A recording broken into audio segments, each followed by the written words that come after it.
जी हाँ, नमस्कार।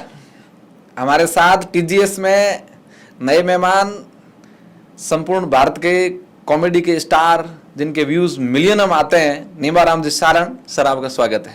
Ram Ram sir. Ram Ram sir. आपसे मैं काफ़ी दिनों से प्रयास कर रहा था कि आपसे बातचीत करें, आपके जीवन के बारे में जानें कि आपने छोटे से गांव से शुरुआत करके इतना बड़ा मुकाम हासिल किया है, इतनी बड़ी आपकी फैन फॉलोइंग है, आपके 3-4 पेज इसके बारे में मैंने देखा है सोशल मीडिया पे, यूट्यूब पर, फेसबुक पर, इंस्टाग्राम पर भी आपके मिलियन फॉलोअर हैं। जी।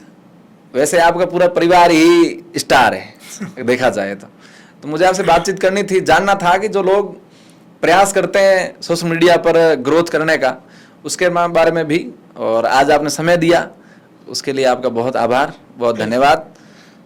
तो मैं आपसे शुरुआत में सबसे पहले यही जानना चाहूँगा कि इतनी बड़ी फैन फॉलोइंग है, आप राजस्थान में नहीं पूरे भारत में देखे जाते हैं और आपके लोग विदेशों में भी आपको देखते हैं। यहाँ के जो भारतीय लोग बाहर रहते हैं वो वहाँ बैठ के भी आपको देखते हैं।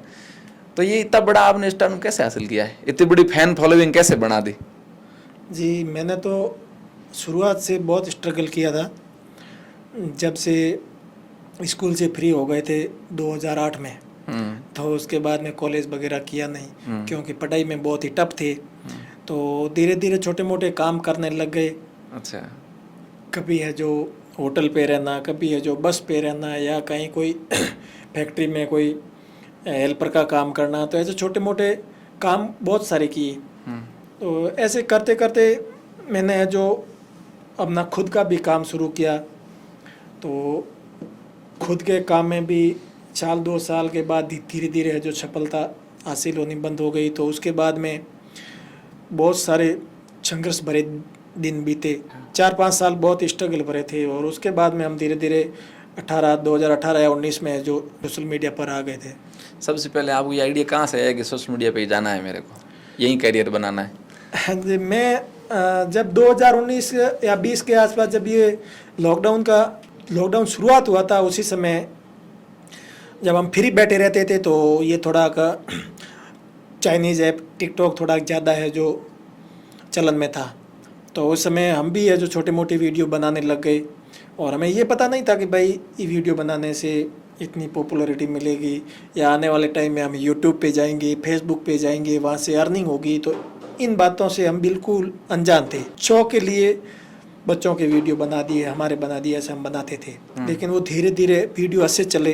तो उसके बाद में है जो हमारी गाड़ी चलने लगी। इसी में टिकटॉक बंद हुआ तो आपको दुख नहीं हुआ? नहीं, उस समय कुछ इनकम थी नहीं टिकटॉक से, तो कोई भी दुख हुआ नहीं। कितने फॉलोअर थे टिकटॉक पर आपके? 9.5 लाख थे। 9 लाख फॉलोअर थे? वो भी सिर्फ 3 महीने के थे। उसमें मीडिया में ये भी चला था जब टिकटॉक भारत सरकार ने बंद किया तो काफी लोगों ने आत्महत्या भी करी थी, ऐसा न्यूज के अंदर आया था कि डिप्रेशन में चले गए लोग। तो आप पर ऐसा कोई प्रभाव नहीं पड़ा? नहीं, ऐसा कुछ नहीं। हमें तो क्योंकि अपने एक के लिए तो होता नहीं है। अगर कोई एक घटना हजारों लोगों के लिए होती है तो फिर क्या फर्क पड़ता है, कोई किसी एक इंसान के लिए होती है तो चलो भाई वो दुख की बात होती है। अच्छा। हमें तो कुछ घंटा फर्क नहीं पड़ा। अच्छा। अपन आपके करियर के बारे में आगे की बातचीत करें जी। उससे पहले मैं थोड़ा पीछे जाना चाहूँगा कि आपका जो बचपन, आपका गांव बॉर्डर के बहुत नज़दीक है जी।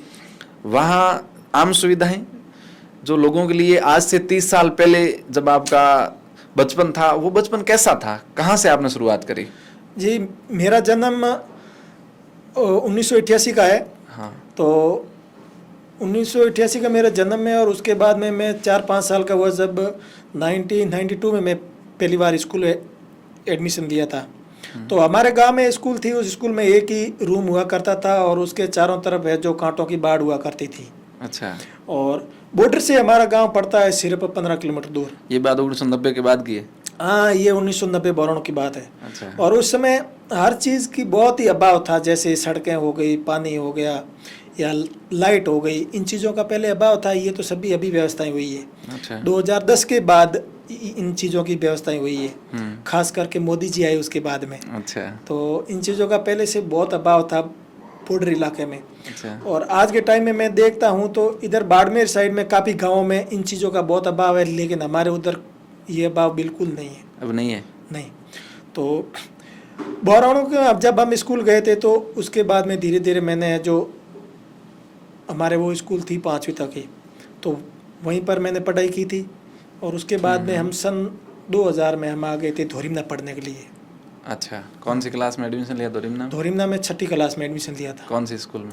बाल विद्या मंदिर करके स्कूल थी। अच्छा, प्राइवेट? हाँ, प्राइवेट थी। अच्छा उसमें हमारे गुरुजी थे चन्नाराम जी चौधरी, अच्छा बहुत अच्छे गुरुजी थे। अच्छा और 2 साल मैंने बाल विद्या में पढ़ाई की, 6ठी और 7वीं, और फिर 8वीं में मैंने एडमिशन लिया था मरुदर विद्यापीठ करके। ये कहाँ, धोरिमना में? ये भी धोरिमना में। तो उसमें श्री राम जी करके हमारे गुरुजी थे, स्कूल के प्रधानाध्यापक थे, तो वो भी बहुत अच्छे थे। अच्छा तो धोरिम उसके बाद में मैं 10वीं तक मैंने जो 2 साल 8वीं 9वीं और 10वीं 3 साल मैंने मरुदर में पढ़ाई की। उसके बाद मैंने धोरिमना की हाई स्कूल में, सरकारी स्कूल में एडमिशन ले लिया। 11वीं और 12वीं मैंने धोरिमना का हाई स्कूल से किया। तो वहाँ पर भी मेरे जितने भी गुरुजी थे उनकी यादें आज भी ताज़ा है। तो हमारे गणित के गुरुजी थे बांकीदास जी, जो जैन है। अच्छा शायद वो गणित के ही थे, इतना अभी याद नहीं है, टाइम काफ़ी हो गया। अभी बांकीदास जी ये वीडियो देखेंगे तो सुनेंगे कि मैं तो यार इंग्लिश का टीचर था, ये नहीं इन्होंने गणित का बना दिया, लेकिन लगभग गणित के ही थे। और एक राम जीवन जी करके थे जो हमें विज्ञान पढ़ाते थे। अच्छा और बहुत सारे टीचर थे, सबके तो अभी नाम याद नहीं है। लेकिन मेरे धोरिमना में मैं 3 स्कूलों में मैंने पढ़ाई की थी, लेकिन मेरे जो हाई स्कूल में मैंने पढ़ाई की थी सरकारी स्कूल में, उसकी यादें आज भी ताज़ा है और बहुत अच्छा लग रहा है। ऐसा खास क्या था? ऐसा खास ये था कि रोज़ मेरी थोड़ी बहुत जबान अटकती है, फिर भी है जो गुरुजी मेरे को बोल देते थे कि निम्बा आज तू खड़ा हो जा और अब प्रार्थना में तेरे को समाचार बोलना है, प्रतिज्ञा बोलनी है। अच्छा या कोई बच्चे डरते थे, आगे खड़े होने में हिचकिचाते थे, तो वो लिख के ले आते थे समाचार और मेरे को कॉपी देते थे कि आज के मेरा नंबर है, प्लीज़ आज मेरा नंबर आप निकाल दो। तो इतना मैं स्ट्रांग था कि बच्चों के सामने मैं प्रार्थना में खड़ा हो जाता था तो मैं अटकता नहीं था। ऐसे ही मैं थोड़ा बहुत अटकता था, हकलाहट है, लेकिन वहाँ पर नहीं होती थी। आपको शुरू से ये शुरू से ये मैं लोगों के सामने बोलने से आपके पाँव नहीं कांपे? मतलब बच्चों के सामने सीधा शुरुआत में खड़े ऐसा होकर कुछ बोलना? हुआ था, लेकिन अपना ये जज्बा था कि आखिर अपने को कुछ अच्छा करना है आने वाले टाइम में। अच्छा तो किसी के सामने बोलने से मैं शुरुआत में भी हिचकिचाता नहीं था। अच्छा तो 11वीं 12वीं 2 साल मेरे धोरिमना हाई स्कूल में बहुत अच्छे गए। उसमें मेरे जाट भाई, बिश्नोई भाई, अदर कास्ट के बहुत सारे भाई, बहुत अच्छे अच्छे दोस्त थे जो आज भी मिलते हैं। कुछ है जो सर्विस में भी लगे हुए हैं। अच्छा तो आज भी एक दूसरे को बहुत याद करते हैं। तो धोरिमना का जो मेरा स्कूल का छप्पर था वो बहुत अच्छा रहा। मैं मेरे मामा जी के वहाँ रह के मैंने पढ़ाई की थी। अच्छा, पढ़ाई में आप टॉप थे या नहीं, मैं ना तो ज़्यादा टफ था ना ज़्यादा टॉप था, बस मीडियम पढ़ाई थी मेरी। अच्छा, गोलू सा बच्चा, सबके बस। बीच में बैठने वाला, प्रार्थना प्रतिज्ञा सब बोल बस, देगा, बस। जहाँ खड़ा करो वहाँ ये बोल है कि देगा। मैं प्रार्थना में स्कूल आता टाइम पर था, लेकिन बीच में ऐसा मूड होता था कि थोड़ा टीवी का, फिल्मों का ज़्यादा शौक होता था।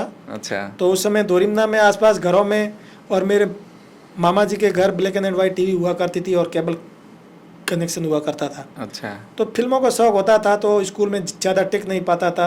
अच्छा तो लगभग हर तीसरे चौथे दिन तो मैं प्रार्थना होते ही धीरे से दीवार फांद के फिल्में देखने चला जाता। अगर आप क्या अभी सर देख रहे हैं तो कहेंगे सर को कि सब ध्यान है कि ध्यान ये था उनको। सर को सब ध्यान है कि ये लापरवाह था, उस समय भाग जाता था, और अभी ये सोशल मीडिया पर सभी को नचाता है। अगर सर देख रहे हैं तो इस बात को याद रखिए। सही है। अच्छा, मैंने आपके बारे में किसी से बात कर रहा था जी वीडियो रिकॉर्ड करने से पहले, तो उन्होंने कहा कि निम्बाराम का जीवन बहुत संघर्ष भरा रहा है। जी जी। जब ये पढ़ते थे तो स्कूल जाना, नंगे पांव आना, ये क्या बात सच है? ये पहले की बात है। जैसे हम गांव में रहते थे तो उस समय हकीकत में मैं अकेला नहीं था, और भी काफ़ी बच्चे थे जो हमारे घर से 3 किलोमीटर स्कूल थी। तो मैं खुद देखता था, उस समय हम छोटे थे तो काफ़ी बच्चे ऐसे होते थे जो सुबह तो ठंडा मौसम होता था, बिना चंपल के स्कूल आ जाते थे। और छुट्टी के समय जब गर्मियों में भी छुट्टी हो जाती थी 12 बजे, तो छुट्टी के समय जाते थे, तब जो आंकड़े के पान आते हैं उसके ऊपर पैर रखे, या जो बुआड़े आते हैं, या जो चिड़िया के पौधे होते हैं उनके ऊपर पैर रख के जो वापस घर जाते थे। तो रेत बहुत ही तपी हुई होती थी, गर्मियाँ ज़्यादा होती थी। तो वो एहसास आज भी है कि उस समय हकीकत में हमारे पास जूते भी नहीं होते थे, अच्छा। और पहनने के लिए स्कूल की ड्रेस होती थी तो भी वो एक होती थी, 2-3 साल एक ही चलानी पड़ती थी। और सुबह घर से है जो कमीज़ को धो लिया हाँ। और एक लकड़ी में डाल दिया, फिर जैसे पकड़ के स्कूल तक जाते थे, भीगे हुए खमीज कोई। भीगे हो कमीज को स्कूल तक लेके जाते थे। और नीचे नेकर पहनी हुई थी, ऊपर है जो पेट पूरा ऐसे ही रहता था। स्कूल जाते थे, स्कूल से थोड़ा दूर रहते थे तब वो पहन लेते थे। अच्छा। क्योंकि पहले जो ये मैं बातें बता रहा हूँ ये मेरी अकेले की बात नहीं है, हर किसी के साथ ये घटनाएं हुई है। जैसे स्कूल से नंगे पैर घर आना, या सुबह स्कूल जाते उस समय याद आता कि यार आज मेरा कमीज तो धोड़ो ही को नहीं पता। सुबह सुबह वो मम्मी जी कमीज धो के देती थी, या अपन खुद ही उसमें भिगो कर लेके रवाना हो जाते थे।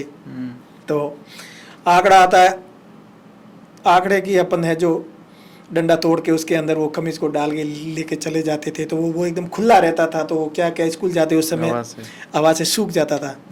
तो ऐसी यादें बहुत ही गहराई से है जो घर की बैठी याद करते हो, और आज के समय में देखते हो तो यूं कंपन से नहीं होती है कि किस दुख से निकल करके। बस चलो ऐसा देखे तो दुख तो उसको नहीं कह सकते, क्योंकि अपने शुरुआती जीवन की वो यादें थी, और वो कोई अपने अकेले के लिए थी नहीं।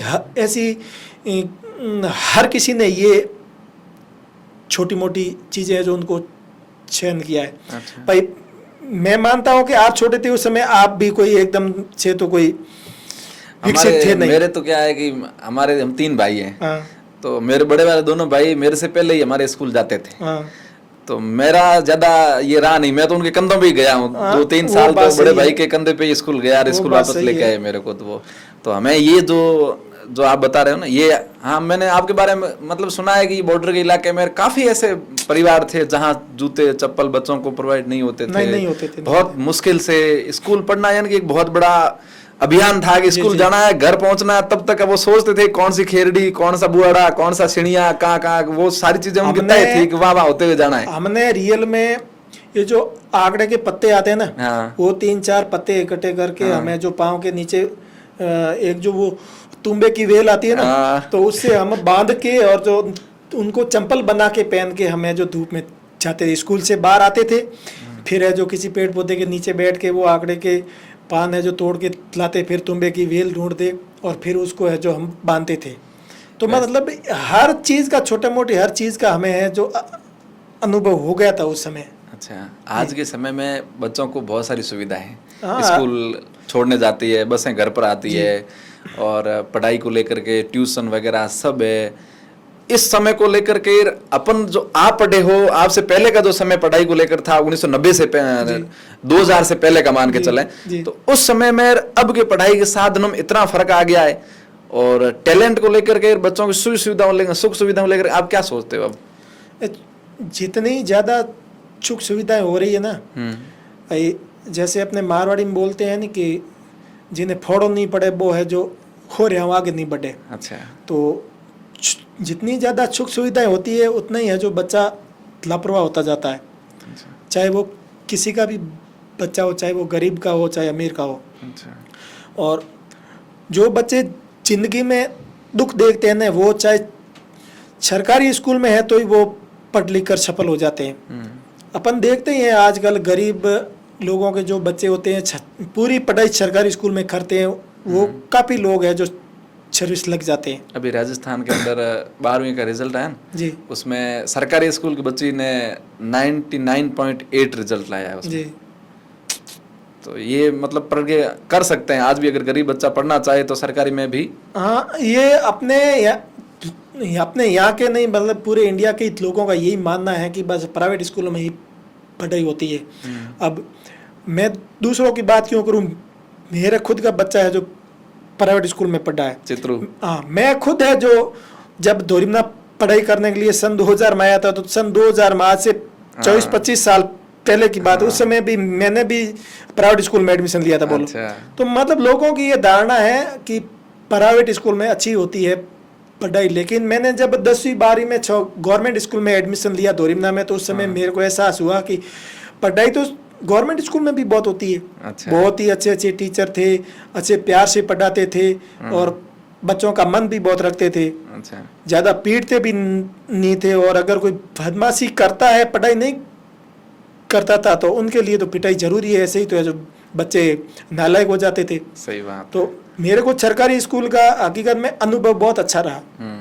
अब लोगों का तो वो हो गया, एक के पीछे दूसरा, दूसरे के पीछे तीसरा, के बस उसका बच्चा प्राइवेट में, तब ना भी प्राइवेट में होना चाहिए, लेकिन ये गलत है। लेकिन क्या कर सकते हैं, इस सिस्टम को भी थोड़ा लोगों को, जब लोग सुधारना चाहेंगे सिस्टम सुधर जाएगा। अगर आप चाहते हैं कि भाई बच्चे सरकारी स्कूलों में जाएं, स्कूलों का अगर आप ख्याल रखें और शिक्षकों से जुड़े रहें, तो सरकारी स्कूल में पढ़ाई बहुत बढ़िया है। एक बात क्या है कि लोगों के पास में पैसा आ गया है। पैसा जितना ज़्यादा बढ़ रहा है, तो लोग आए दिन सुविधाएं भी ज़्यादा से ज़्यादा जो होती है, हर सुविधा का फायदा उठाना चाहते हैं। हाँ। अब जैसे बच्चे को प्राइवेट स्कूल में डाल दिया, तो स्कूल चाहे भले घर के पास में है, लेकिन उसके लिए बस लगाओ। हाँ। क्यों लगाओ? क्योंकि पड़ोसी का बच्चा बस में जाता था, अपना बच्चा भी बस में जाएगा। हाँ। बस ये हो गया आजकल। तो ये खर्चा बचाया जा सकता है नहीं, अगर अपन चाहें तो अच्छी पढ़ाई सरकारी में भी हो सकती है। और ये जो अनावश्यक फिजूल खर्ची है, देखा देखी जो होड़ लगी हुई है, इससे बचना चाहिए। मेरा ये मानना है कि शिक्षा को लेकर के आप सतर्क रहो, बच्चों को पढ़ाओ, लेकिन अगर सरकारी स्कूल है तो पहले उसका सिस्टम सुधारो। सही। कॉलेज लाइफ के बारे में कैसी याद है? कॉलेज लाइफ आपकी कैसी रही है? कॉलेज मैंने, सही बात है कि किया भी नहीं। अच्छा। क्योंकि मैंने धोरिमना से मैंने 12वीं उत्तीर्ण की थी, तो मेरे 38% बने थे 12वीं में। हाँ। तो फिर कौन से साल में? सन 2007 में। 2007 में। हाँ। अच्छा। 6 या 7 में। अच्छा। तो उस समय मेरे 38% से मैं पास हुआ था, तो मेरे को बहुत दुख हुआ कि इतने से तो आगे कुछ अपन नौकरी भी नहीं लग सकती। हाँ। क्योंकि 10वीं में मेरे 55 थे और 12वीं में 38 हो गए। तब कोई फॉर्म भरेंगे तो भी कम से कम 45% तो मांगते ही हैं। अच्छा। तो मैंने रीट्राई किया। 12वीं दोबारा दी? 12वीं मैंने दोबारा प्राइवेट की। हाँ। और मैंने हनुमंत विद्या मंदिर करके जोधपुर में स्कूल है, वहाँ से मैंने एग्जाम दिया। जोधपुर से मैंने फॉर्म भरा था और वहाँ मैं रहता था, एक फैक्ट्री के अंदर हेल्पर की नौकरी करता था। ये कब शुरू किया आपने? ये मैं धोरिमना से 12वीं पास करके 38% बनवा के मैं वहाँ से भाग गया, जोधपुर चला गया। अच्छा। घर वालों को पता था कि निवारा में जोधपुर है? सब पता था। अच्छा। तो वहाँ गया तो मेरे को एहसास हुआ कि घर वाले अपने को खर्चा दे नहीं रहे हैं, तो मैं वहाँ पर काम भी करने लग गया। और मैंने प्राइवेट फॉर्म भर के जो 12वीं का एग्ज़ाम दोबारा देने का फैसला किया। तो मैंने हनुमंत विद्या मंदिर से मेरा आया था सेंटर, और वहाँ मैंने परीक्षा दी। और जब रिजल्ट आया तो मैं बहुत ही दुखी हुआ, क्योंकि मैंने एग्ज़ाम दिया, मैं उसमें फेल हो गया। उसके बाद मैंने कभी है जो पढ़ाई की तरफ मुड़कर भी नहीं देखा। हाँ ठीक है, मैंने तैयारी की थी 2 साल और कंपटीशन की। मैं 2 बार पुलिस, राजस्थान पुलिस में भी लिखित में सिलेक्शन हो गया था। अच्छा। और फिजिकल में भी 99% मेरा सिलेक्शन हो गया था। सिर्फ हाइट में मेरे को 2 बार निकाल दिया गया था। ये किस साल की बात है? एक तो 2011 में और 2013 में। अच्छा। तो एक बार मेरा सिलेक्शन हुआ था शिरोई से। हाँ। तो उस समय मेरे को बाहर निकाल दिया। हाँ। और उससे पहले एक बार और सिलेक्शन हुआ था 2011 में, तो उसमें भी हाइट में बाहर निकाल दिया। उसके बाद मैंने जो बिल्कुल हाथ खड़े कर लिए कि भाई अपने पढ़ाई के लाइन में नौकरी के लिए अपना कोई है जो किस्मत है नहीं, अपनी किस्मत में नौकरी है नहीं। इसलिए मैंने लगभग 2014 में है जो मैंने सारी पढ़ाई का, नौकरी लगने का, ट्राई करने का सारा का सारा छोड़ दिया, मगजमारी करना।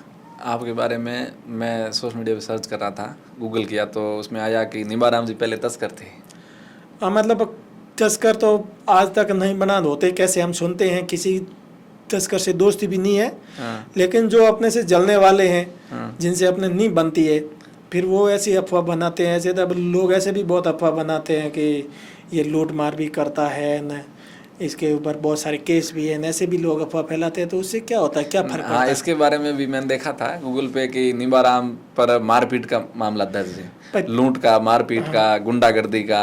भाई ऐसा कुछ नहीं है, वो तो ऐसी किसी ने एक झूठी FIR करवा दी थी, तो उसमें मैं 2-3 दिन में जेल जाके भी आया था। अच्छा। तो उसमें कुछ फर्क नहीं पड़ता। अपन ना तो किसी के साथ मारपीट करते हैं ना बात। हाँ, अगर अपने को ज़्यादा कोई तंग करता है, परेशान करता है, तो अपन पुलिस की हेल्प लेते हैं। अगर पुलिस से भी कोई हेल्प ना मिले तो फिर अपन तो असली चाट है, तो दबने वाले कहाँ से? तो अगर कोई गबागब करेगा तो उसके हाथ पैर तो तोड़ने का दम रखते हैं। भाई जिगर है, इसमें क्या है? जाट वाला अंदाज। हाँ भाई, कॉमेडियन हुआ तो क्या हुआ, हाँ भाई कोई गबागब करेगा तो उसकी छट्टी का दूध याद दिला देंगे, ये तो सीधी सी बात है। लेकिन पहली बात, कानून का सहारा लेंगे। जो एक केस है वो भी झूठा है और उसमें भी कुछ दम नहीं है, अच्छा क्योंकि झूठ ज्यादा चल नहीं सकता, आपको ध्यान नहीं है। हाँ वो तो है। और जो लूट मार का साथ में केस लगा, तो मैं सोशल मीडिया से बहुत अर्निंग करता हूँ। मैं कोई लल्लू पंजू लूट मार करके मैं कौन सा करोड़पति बन ये जाऊंगा। तो मामले जब होते हैं लड़ाई मारपीट के हाँ, तो लोग अपन किसी को थप्पड़ मारेंगे तो भी वो तो थाने में जाके यही बोलेगा, उसने मेरे इतने रुपए चुरा लिए, उसने मेरी चैन चुरा ली, उसने मेरा अंगूठी ले ली, उसने मेरे को चाकू दिखा के ये कर लिया वो कर लिया। ये तो हर किसी के साथ ही हो जाता है। अच्छा इसमें कोई दम नहीं है। वैसे आपने अर्निंग का बोला, हाँ। तो YouTube पर बहुत सारे वीडियो भरे पड़े हैं, बहुत सारे लोगों ने आपके वीडियो बनाए जी, कि निबाराम इतने पैसे कमाते हैं, निबाराम इतने पैसे आते हैं। सच क्या है कि आप कितने पैसे कमाते हो सच YouTube, Facebook इन तमाम से? भाई, मेरे 2.5-3 साल में मैंने मेरे बाड़मेर में अच्छा घर बना लिया, और मेरे पास गाड़ी भी है 15-20 लाख की। तो यूट्यूब की अच्छी इनकम थी तभी ये सब हो पाया है। अच्छा तो उससे पहले मैं गांव में मेरे 3-4 साल दुकान भी रही, और मैं छोटी मोटी नौकरियां भी करता रहा। तो मतलब हाँ, इसके बारे में आप विस्तार से पीछे जाओ कि जब आपने जोधपुर में फैक्ट्री में काम शुरू किया था और 12वीं कर रहे थे, उसके बाद क्या हुआ? फिर सीधा वहाँ छोड़ दिया काम? नहीं, वहाँ से मैंने 1 साल तक वहाँ मैंने जो 12वीं का एग्ज़ाम दिया, तब तक मैंने एक हैंडीक्राफ्ट की फैक्ट्री में काम किया था, हेल्पर का। और उसके साथ साथ में मैंने मोबाइल रिपेयरिंग का कोर्स भी किया था जोधपुर से। हाँ, वैसे सभी लोगों को ध्यान ही है, मैंने और भी काफ़ी इंटरव्यू में ये बात है जो साझा की है। अच्छा तो वो मैंने मोबाइल का रिपेयरिंग का कोर्स किया, तो मेरे दिमाग में यही था कि भाई मैं यहाँ कोई नौकरी नहीं लग पाऊंगा, तो अपने को ऐसा काम तो सीखें जो अपनी रोजी रोटी चल सके। और उस समय ये मोबाइल वाला स्कोप बहुत ही अच्छा था, बहुत ही ज़्यादा चलता था। अच्छा अभी तो रिपेयरिंग में चलो ज़्यादा एंड्रॉयड फ़ोन आ गए और कीपैड वाले कम हो गए, तो गाँव में इतना ज़्यादा ये स्कोप नहीं है। लेकिन कीपैड वाले फ़ोन थे उस समय, रिपेयरिंग का स्कोप गाँव में बहुत ज़्यादा था। अच्छा तो मोबाइल का कोर्स करने के बाद जैसे मैंने जोधपुर छोड़ा, तो मेरा विचार था मैं गांव में दुकान कर लूं। लेकिन मैं गांव में दुकान नहीं कर पाया। हमारे कोई रिश्तेदार की एक बस थी, बाड़मेर से अहमदाबाद चलती थी। अच्छा तो उन्होंने मेरे को बोला कि हमें के बस पे स्टाफ की के जरूरत है ना, आप हमारे साथ के थोड़े टाइम के लिए आओ, बाद में क्या आप दुकान कर लेना। तो मैं बस पे ऐसे गया कि थोड़े टाइम के चक्कर में मैं 2 साल बसों पे ही इधर उधर रखड़ता रहा। अच्छा तो वो 2 साल मेरे बहुत ख़राब गए ज़िंदगी के। बस वाले। लेकिन ये है कि अगर हम वहाँ रखड़ते रहे तो ज़िंदगी में काफ़ी अनुभव भी हुआ। भाई ये कि ठोकरे खाने से अकल आती है, ये बात बिल्कुल सही है। अनुभव से सीखता है। तो 24 घंटे चलती थी बस, दिन में अहमदाबाद जाती थी, रात में अहमदाबाद से वापस आती थी। तो टाइम पे सोने का टाइम मिलता नहीं था, टाइम पे खाने का टाइम मिलता नहीं था, नहाने धोने का टाइम मिलता नहीं था। तो ऐसी कंडीशन होती है, तब अपन देखते हैं कि हकीकत में ज़िंदगी में फोड़ा पड़े जो नहीं इंसान है जो सिद्ध होया करे। अच्छा अपने बूढ़िया कहे कि चिती तक इन्हें फोड़ा नहीं पड़े, चिती इन्हें अकल नहीं आवे, तो बात हाथी होया करे। अच्छा तो बस पे मैं 2 साल तक रगड़ता रहा। उसके बाद में मैंने जो थोड़ा बहुत पैसे का इंतजाम हुआ, तो मेरे पिताजी लकड़ी का काम करते हैं, गांव में ही है जो दुकान वगैरह है। तो मैंने मेरे पापा को कुछ पैसे है जो बस पे कमा के दिए, और मैंने कहा आप मेरे लिए एक दुकान तैयार करो ताकि मैं मेरे बस को छोड़ दूं और गांव में आगे दुकान करूंगा और बैठ के धंधा करूंगा। ये रोज़ रोज़ का मगजमारी वाला काम होगा नहीं। अच्छा फिर मेरे पिताजी ने एक लकड़ी का कबाट बनाया, जो कैबिन होता है ना। तो बहुत ही मजबूत और अच्छी लकड़ी का बनाया। पापा भी खुश थे कि भाई बेटा अभी बाहर से रखड़ता हुआ अभी गांव में घर आके सेट हो जाएगा। और मोबाइल का स्कोप अच्छा था, तो मैंने बोला मैं मोबाइल का रिपेयरिंग का और एसेसरीज वगैरह, न्यू सेट वगैरह बेचने की दुकान करूँगा। तो उन्होंने कहा ये तो बहुत अच्छा काम है, अभी ज़्यादातर इसका ही चल रहा है ट्रेंडिंग में।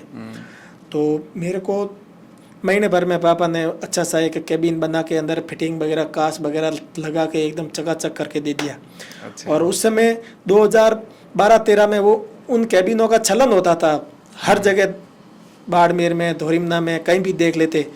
अच्छा चमचमाता हुआ कैबिन तैयार किया, अंदर एसेसरीज मोबाइल वगैरह माल डाला, और ये एक आदमी दिल्ली के 5,000 आराम से कमाता था उस समय भी। हाँ, तो उस समय शुरुआत में मोबाइल स्कोप में बहुत धंधा होता था। अच्छा।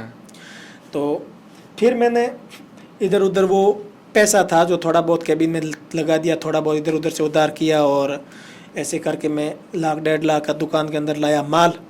कुछ रिपेयरिंग के लिए एसेसरीज वगैरह ले आया, कुछ है जो वो फ़ोन रिपेयरिंग करने वाले कोई आइटम होते हैं वो सारे ले आया, और कुछ जो चाइना वाले फ़ोन उस समय बहुत ज़्यादा चलते थे, उस उनमें जो गाने चलते थे, कुछ कीपैड वाले नोकिया के, सैमसंग के ऐसे फ़ोन रख लिए। ऐसे करके मैंने शुरुआत 2012 जुलाई में मैंने दुकान का उद्घाटन किया और मेरे जो गांव में मैंने धंधा शुरू कर दिया। तो दुकान भी अच्छी चली। मैंने 2017 में है जो धीरे धीरे पूरे गांव में लगभग 15-20 दुकान हो गई। उसके बाद मैंने की उसमें वो एक ही दुकान थी मेरी आप गांव में। हाँ, 2017 तक 15-20 दुकान हो गई और 26 बंदे कंपटीशन वाले थे कि भाई 1000 का फ़ोन ये 1100 में बेच रहा तो मैं 1000 का फ़ोन 1020 में बेचूंगा, बस ऐसी हालत हो गई थी। अच्छा। फिर 2017 तक धीरे धीरे वो काम एकदम है जो रफ टाइप होने लग गया। तब मैंने है जो वो दुकान और उसके अंदर जो भी माल था तो वो धीरे धीरे है जो किसी को देखे वो दुकान मैंने छोड़ दी, खाली कर दी। और 2016 में शादी हो गई थी। अभी शादी 2016 में हुई है? अगस्त में। अच्छा।